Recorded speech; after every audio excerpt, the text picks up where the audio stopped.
Bonsoir, Azoul, salam alaikum. Fête sans précédent. Pour la première fois, un chef d'État algérien présente par téléphone ses vœux du Nouvel An à son homologue français. Majid Tebboune l'a fait. Et il savait que cela ne fait pas partie des mœurs diplomatiques algériennes ni françaises. C'est pourquoi il a enrobé cette communication téléphonique avec Macron par un geste similaire à l'égard du président tunisien Kais Saied.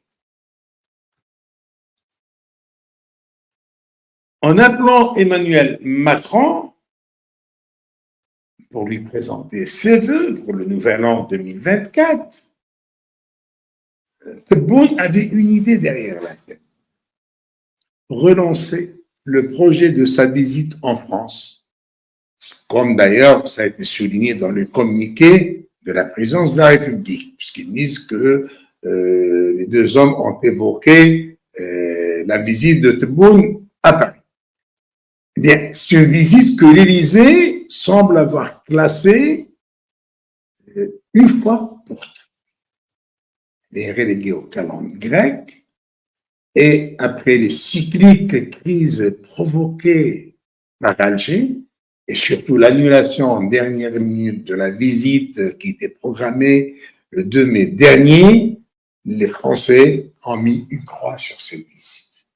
Plus question d'inviter Tebboune, plus question à ce que Macron s'expose au feu nourri de l'opposition, parce que toute l'opposition le dissuade et ne veut pas qu'il reçoive Tebboune à Paris, surtout que dans le programme, il était question qu'il se rende à l'Assemblée nationale où il devrait prononcer une allocution. En tous les cas, moi, j'aurais bien aimé le voir à l'Assemblée nationale française et essuyer les huées des députés d'opposition. Ça ne pardonne pas. Ça va lui apprendre à aller au-devant des gens libres, des hommes et des femmes libres qui, eux, n'hésitent jamais pour le rappeler à l'ordre. Tebboune a bien besoin de rencontrer Macron. À quelques mois d'échange de son mandat au palais de Moradia, alors que l'Algérie vit très mal son isolement sur la scène diplomatique,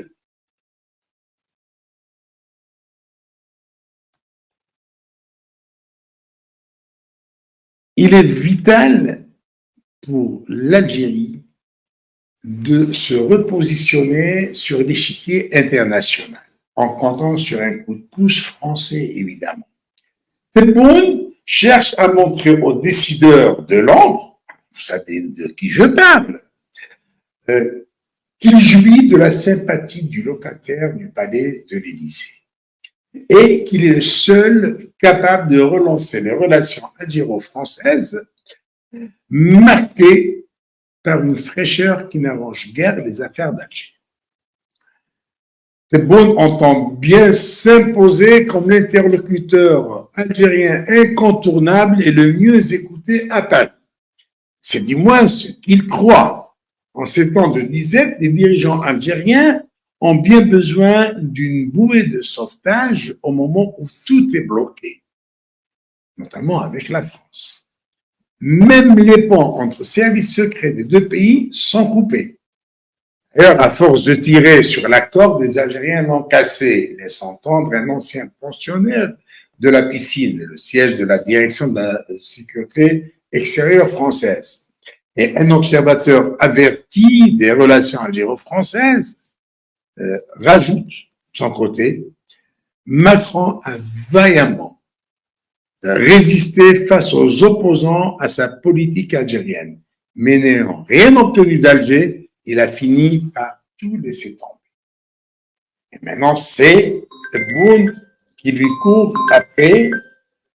C'est Tebboune qui lui court après pour relancer cette fameuse visite. Parce qu'au fond, c'est pas la visite qui l'intéresse. C'est pas la descente des Champs-Élysées. Ça l'intéresse pas. C'est pas le discours devant l'Assemblée nationale. Non, il a besoin d'autre chose. Il a besoin d'autre chose. Il a besoin de montrer aux décideurs qu'il peut réchauffer les relations algéro-françaises. D'essayer d'influencer Macron, qui a carrément tourné le dos à l'Algérie dans le dossier du Sahara occidental. La France adhère complètement aux thèses marocaines et au plan marocain de l'autonomie du Sahara. Et ce n'est pas à l'avantage d'Alger. Alors, que doit faire Alger pour se ressaisir vis-à-vis des Français? Les relations sont très fraîches, pour ne pas dire gelées. Même la nomination au mois de juillet dernier de Stéphane Romaté comme ambassadeur de France en Algérie n'a pas réussi à réchauffer les relations entre les deux pays, bien que Tebboune a reçu le nouvel ambassadeur à 2 reprises au siège de la présidence de la République à Al-Mouradia. Mais, malgré ces 2 audiences, il n'a rien vu venir. C'est pour cette raison qu'il cherche à relancer le projet de sa visite à Paris, mais cette fois-ci, les Français semblent décidés à n'offrir aucun cadeau aux Algériens. Ils sont en position de force et ils tiennent à en profiter. Ben, ça va apprendre aux voyous d'Alger de jouer aux enfants gâtés.